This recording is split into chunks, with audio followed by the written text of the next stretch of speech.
Les héros issus des maisons des Edain sont nombreux à apparaître de temps à autre dans les récits des Terres du Milieu. Mais au-delà de Túrin, de Beren, d'Aragorn ou encore d'Isildur, il existe des âmes nobles et valeureuses un peu moins connues. Aujourd'hui, rendons hommage à quelques-uns d'entre eux. Commençons par une femme plutôt fameuse dans la tradition, Morwen Eledwen. Morwen était la fille de Baragund, seigneur de Ladros. Elle appartenait à la maison de Beor et était l'épouse du seigneur Urin de la maison de Hador de Dor-lómin.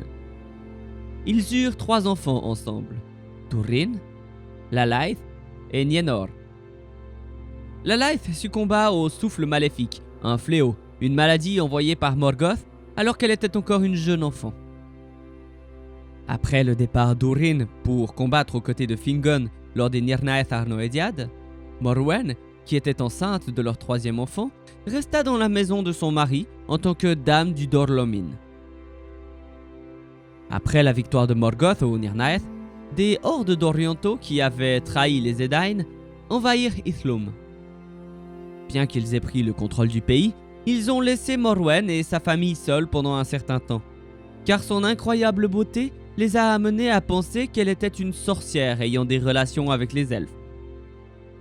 Elle était en effet en contact avec de petits groupes d'elfes vivant dans les montagnes proches de sa maison, mais elle ne recevait d'eux que des informations, et celles-ci étaient très maigres.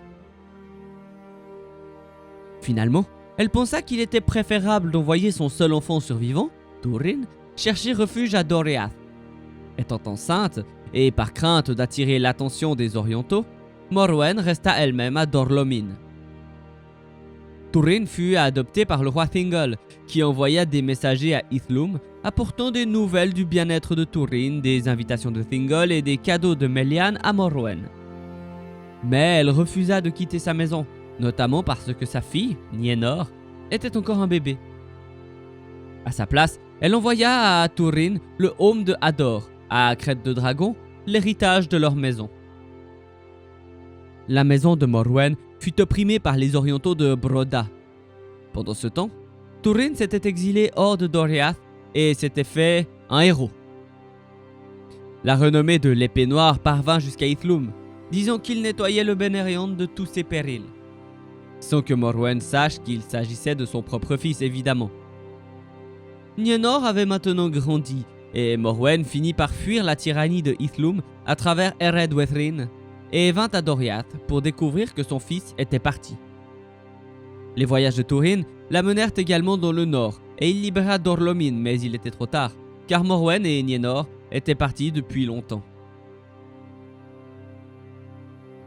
Des elfes de Nargothrond vinrent à Doriath, apportant la nouvelle de son sac par Glaurung et que Túrin était au service d'Orodreth à Nargothrond. Entendant cela, contre le conseil de Melian, Morwen quitta Doriath pour chercher des nouvelles de lui. Mablung et d'autres furent chargés de l'accompagner, mais à leur insu, Nienor les avait rejoints. Mablung la rejoignit près de la rivière Sirion, mais Morwen refusa de l'entendre. Nienor se révéla alors, et les 2 femmes tentèrent de se persuader mutuellement de revenir. Comme Morwen refusait de rentrer et que Nienor n'abandonnait pas sa mère, Mablung les fit passer par les mers du crépuscule et laissa les femmes avec des gardes sur Amon Ethir, avant de partir avec une petite compagnie en reconnaissance à Nargothrond, comme le lui avait ordonné Thingol. Mais Glaurung quitta Nargothrond et Mablung ne put les empêcher de se faire prendre dans les pièges du dragon. Morwen se perdit alors dans le brouillard qui s'élevait du souffle vaporeux du dragon et Mablung n'eut aucune nouvelle d'elle, plus jamais. Des années plus tard, Morwen, alors âgée d'une 50aine d'années, vint dans la forêt de Brethil et trouva les tombes de ses enfants à Cabed Naer Marath. Urin la trouva là. Elle était mourante et demanda à son mari comment leur fils avait trouvé sa sœur. Mais Urin ne répondit jamais. Ils passèrent la soirée ensemble, jusqu'à ce qu'elle s'éteigne au coucher du soleil. Urin creusa pour elle une tombe au-dessus de Cabed Naer Marath, sur le côté ouest de la pierre des infortunés, en inscrivant les mots « Ici repose aussi Morwen Eledwen ». Selon les paroles de Gilruin, le tertre survécut à la guerre de la Grande Colère et, en tant que Tol Morwen, était l'île la plus à l'ouest de la côte de Lindon, au 2e et troisième âge.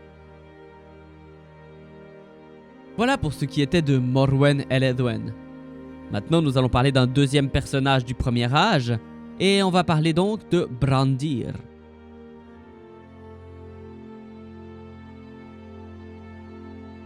Brandir le Boiteux était un homme de la maison de Aleth. Il était le fils de Handir et de Beldis, et portait le nom du frère de sa mère.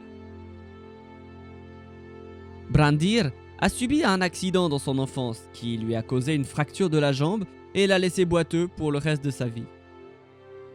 À cause de cette mésaventure et de son humeur douce, il ne fut jamais un homme de guerre, se délectant plutôt de tout ce qui poussait sur la terre. Cependant, à la mort de son père, Brandir hérita de la position à la tête des hommes de Brethil et était donc leur seigneur lorsque Turin arriva en 496 du premier âge. Afin de protéger son peuple, Brandir rechercha le silence et le secret, loin des combats et des autres guerres du Beleriand.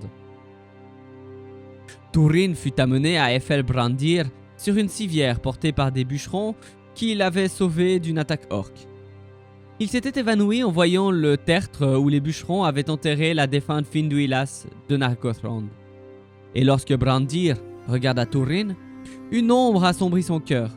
Cependant, Brandir soigna Turin dans sa maison jusqu'à ce qu'il se débarrasse de cette ombre. Bien que Turin ait décidé de renier son passé et ait pris le nouveau nom de Turambar, maître du destin, il continuait à chasser les orques avec d'autres hommes des bois contre la politique de Brandir de protéger son peuple en vivant caché. Les talents de guérisseur de Brandir furent à nouveau sollicités lorsque Turin amena une jeune femme fiévreuse que lui et un groupe d'hommes des bois avaient trouvée en cherchant des orques. Comme elle était incapable de parler et qu'elle pleurait, ils l'appelèrent Niniel, la jeune fille des larmes. Bien que Brandir l'ait guérie et soit tombé amoureux d'elle, son cœur fut donné à Turambar. En 497, Turin demanda à Niniel de l'épouser, mais Brandir lui conseilla d'attendre à cause de la peur qu'il avait dans son cœur concernant Turin. Cherchant à la dissuader, Brandir lui révéla la lignée de Turin, qui était le fils de Hurin. Niniel repoussa le mariage à cause des paroles de Brandir, mais qui ne plut pas à Turin. Mais elle épousa alors Turin au milieu de l'été de l'année suivante. Dès la 3e année de séjour de Turin à Brandir, il était devenu le chef de facto des hommes de Brethil. Brandir n'était plus écouté. Turin mena les hommes des bois dans de nombreuses batailles contre les orques, mais ses exploits attirèrent le redoutable dragon Glaurung de Nargothrond en ruine, qui rampa en ligne droite vers Brethil, créant ainsi la ligne de désolation du dragon. Lorsque Turin demanda des volontaires pour l'accompagner à la rencontre du dragon, Dorlas se présenta. Voyant les autres se retenir, Dorlas les réprimanda et demanda si personne ne voulait prendre la place de Brandir, afin que la maison de Aleth ne soit pas déshonorée. Ainsi, Brandir, longtemps ignoré, fut soumis au mépris et sentit l'amertume dans son cœur pour la 2e fois. Après le départ de Turin, Dorlas et Hunthor, Niniel décida qu'elle devait suivre son mari. Ignorant le plaidoyer de Brandir qui lui demandait d'attendre, Niniel conduisit une grande compagnie d'hommes des bois à Nengerith pour chercher des nouvelles du sort des 3 chasseurs. Incapable de supporter le mépris et le dédain dont il était l'objet, Brandir renonça à sa seigneurie et à son peuple. Pourtant, il aimait toujours Niniel, et c'est ainsi que, prenant sa béquille et une courte épée, il suivit la foule en clopinant. Brandir rattrapa Niniel à Nengerith, où elle avait été frappée en entendant la voix lointaine de Glaurung. Brandir tenta de l'emmener en lieu sûr, mais elle partit à la recherche de Turin. Une fois de plus, Brandir fut obligé de la suivre en boitant du mieux qu'il pouvait. Il la rattrapa à nouveau, mais trop tard, car Glaurung avait alors révélé à Niniel qu'elle était en réalité Nienor, la sœur de Turin, et qu'elle portait l'enfant de son frère dans son ventre. Brandir entendit les paroles de Glaurung et fut si frappé qu'il s'adossa à un arbre. Pour la 3e fois, Niniel courut, et Brandir l'appelant après elle, mais cette fois-ci, il ne put la rattraper, car Nienor se jeta dans les eaux de Caben en Arras, et Brandir fut le dernier homme à regarder dans les ténèbres, et il se détourna, horrifié de la vision qu'il avait. Aucune légende ne raconte s'il vit en bas le corps de Nienor ou rien du tout. En boitant pour retourner à Nengerith, Brandir rencontra Dorlas, qui avait hésité à traverser le Taiglin. Réalisant la lâcheté de Dorlas avait contribué à la mort de Niniel, Brandir proclama sa haine pour l'homme. Dorlas tenta alors de frapper Brandir, mais mourut lorsque ce dernier le tailla avec son épée. Brandir continua alors à boiter pour apporter la nouvelle au peuple de Brethil, toujours rassemblé à Nengirith. Brandir avait cru Turin mort, et fut donc stupéfait lorsqu'il apparut devant l'assemblée. Brandir dit alors à Turin que sa femme était morte et révéla qu'elle avait été sa sœur. En colère, Turin traita Brandir de pied-bot et le calomnia, puis il tira l'épée noire Gurthang et le tua. Cependant, Turin rencontra bientôt Mablung le chasseur et confirma les paroles de Brandir. Turin courut et demanda à son épée si elle le tuerait rapidement. Gurthang répondit d'une voix froide qu'elle le ferait, pour oublier le sang de Beleg tué par accident et de Brandir tué injustement. Voici pour la triste histoire de Brandir l'infortuné.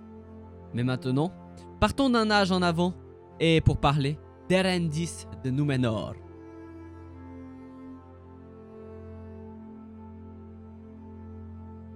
Erendis est née en second âge 771. Étant la fille de Beregar, un descendant de la maison de Béor, de laquelle elle a hérité ses cheveux foncés et ses yeux gris. Un jour, son père l'amena à la fête au cours de laquelle le prince Aldarion fut proclamé héritier du roi. Là, ses yeux furent captivés par la beauté et la splendeur d'Aldarion. La reine Almarian remarqua elle également sa beauté, et plus tard, la jeune femme entra dans la maison de la reine, où elle était tenue en grande estime. Cependant, Aldarion ne la remarqua que le jour où il partit en Terre du Milieu pour l'un de ses nombreux voyages. Des années plus tard, Aldarion fut interdit de repartir, et les dames de sa famille ne furent pas autorisées à lui donner une branche d'Oyolaire, une bénédiction traditionnelle des Numénoréens. Bien que n'aimant pas aller dans le port, Erendis vint au navire d'Aldarion, apportant la branche. À ce moment-là, Aldarion commença à l'aimer, et quand il revint, il lui donna un diamant en remerciement. Lorsque leurs fiançailles furent annoncées, Aldarion offrit d'autres bijoux à sa future épouse, mais elle déclara qu'elle ne voulait que ce seul bijou. Elle le sertit alors dans un filet d'argent et demanda à Aldarion de l'attacher à son front. C'est ainsi qu'elle devint connue de tous, dans le pays, sous le nom de Tar Eleftirne. Erendis et Aldarion se sont fiancés au printemps 858, mais leurs fiançailles ont été prolongées par un autre voyage d'Aldarion. Ainsi, ils se sont mariés 12 ans plus tard. Bien qu'Erendis ne l'ait pas beaucoup apprécié, Aldarion a insisté pour continuer ses voyages en Terre du Milieu, causant un désaccord entre les deux. Erendis prit leur fille, Ankalimé, avec elle et partit vivre seul dans sa ferme. Quand Aldarion revint, il exigea que sa fille lui soit rendue, ce qu'Erendis fit à contre-cœur, mais sa fierté l'empêcha de retourner à la cour. La fin de l'histoire d'Aldarion et d'Erendis n'est pas très claire. Dans sa vieillesse, Erendis vivait à Emerie. Lorsqu'elle apprit que Tar Aldarion revenait de son dernier voyage, elle se rendit incognito au royaume de Romena, où on dit qu'elle y périt dans l'eau. Après Erendis, le port d'un bijou blanc sur le front devint une tradition parmi les rois et reines de Númenor, qui le portaient à la place d'une couronne. Plus tard, en Terre du Milieu, cette tradition se poursuivit à Arnor, avec le port de l'Elendilmir, un bijou en forme d'étoile sur le front. En parlant d'Arnor d'ailleurs, si nous parlions de l'un de ses derniers représentants, Arvedui, le dernier roi. Le nom d'Arvedui signifie dernier roi en Sindarin, et il a été nommé ainsi en raison d'une prophétie de Malbeth le voyant, adressée à son père à la naissance d'Arvedui. Tu l'appelleras Arvedui, car il sera le dernier en Arthedain.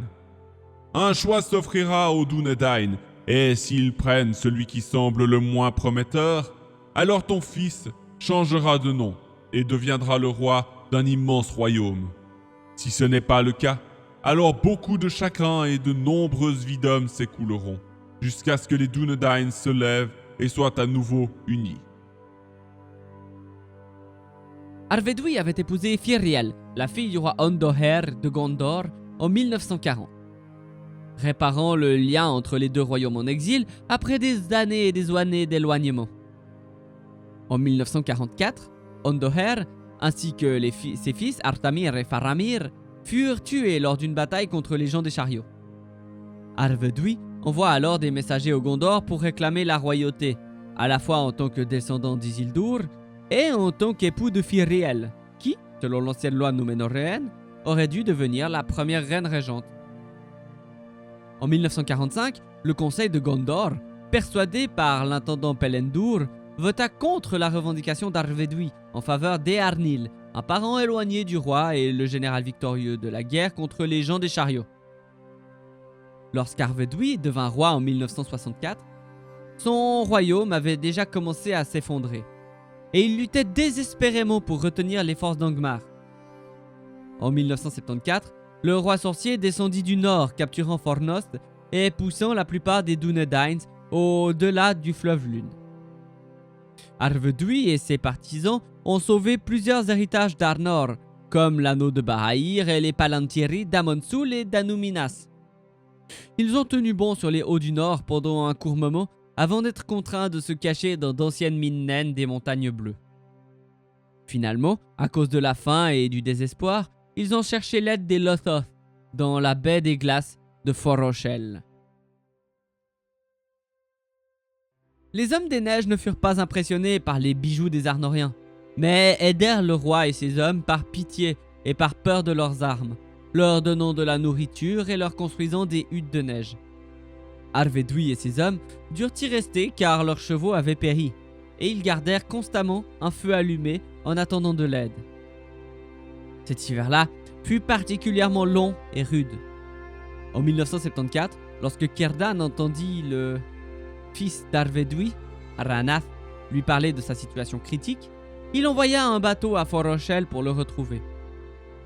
Lorsque le navire arriva en mars de cette année-là, les hommes des glaces furent effrayés, car aucun navire n'avait jamais été vu dans ces eaux de mémoire d'homme, et le chef des hommes des neiges conseilla alors à Arvedui: Ne montez pas sur ce sinistre navire des mers. S'ils en ont, laisse les marins nous apporter de la nourriture et les autres choses dont nous avons besoin. Et tu peux rester ici jusqu'à ce que le roi sorcier rentre chez lui, car en été son pouvoir diminue. Mais maintenant, son souffle est mortel et son bras de gel est long. Cependant, le roi ne tint pas compte de leurs conseils et leur donna son anneau en signe de remerciement.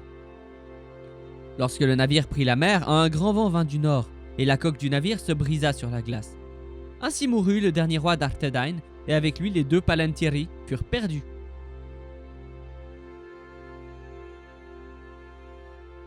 En 1973, le Gondor reçut des nouvelles d'Arthedain concernant leurs difficultés et n'oubliant pas leur ancienne parenté. Le roi Eärnil II envoya une flotte aussi importante que possible commandée par son fils Eärnur. Lorsque la flotte arriva, Arthedain était déjà tombé et Arvedui avait déjà péri. Afin de vaincre les démons d'Angmar, Eärnur, Círdan et Glorfindel prirent le commandement d'une armée combinée de Gondor, Lindon et Foncombe et marchèrent à travers Eriador avec une telle force qu'il ne resta plus un seul orc à l'ouest des monts brumeux. Malgré la victoire finale sur le roi sorcier, Arnor furent totalement vaincus et les Dúnedain du nord devinrent un peuple dispersé et errant. La lignée des rois perdura cependant, avec Aranath qui prit le titre de chef et passa jusqu'à Aragorn Elessar. Et quand Aragorn revendiqua le trône de Gondor, il le fit en tant qu'héritier d'Isildur et d'Anarion, du fait qu'il descendait de Firiel. Une revendication qu'aucun des héritiers d'Arvedui n'oublia. Ainsi, la prophétie de Malbeth s'avéra vraie, car Arvedui fut effectivement le dernier roi d'Arthedain, de même que le dernier roi de Gondor fut Eärnur, tué par le roi sorcier. Il n'y aura pas d'autre roi dans le nord jusqu'à ce qu'Aragorn II Elessar réunissent les trônes de Gondor et d'Arnor dans le royaume réuni. Voilà qui conclut cet épisode parlant des hommes moins connus de tout le monde. Je sais que d'autres sont manquants, Castamir, Beregond et bien d'autres évidemment. Mais si celui-ci vous plaît, d'autres épisodes viendront sur les héros des hommes. Ainsi que, qui sait, peut-être des héros des elfes aussi. D'ici là, je vous invite à me rejoindre sur Twitch où je stream les lundis, mercredis et jeudi matin à 9 h et les mardis et mercredis soirs. Vous pourrez y retrouver fun, du gaming et tout un tas de choses, ainsi que plus de spontanéité que sur YouTube, c'est clair. Alors merci d'être toujours plus nombreux à me suivre, nous arrivons bientôt aux 10 000 abonnés, c'est incroyable. Puis-je vous glisser que je prévois quelque chose pour les 10 000 qui risque de vous intéresser un petit peu. À vous de partager ma chaîne alors maintenant. Alors merci et à très bientôt au Terre du Milieu. Ciao!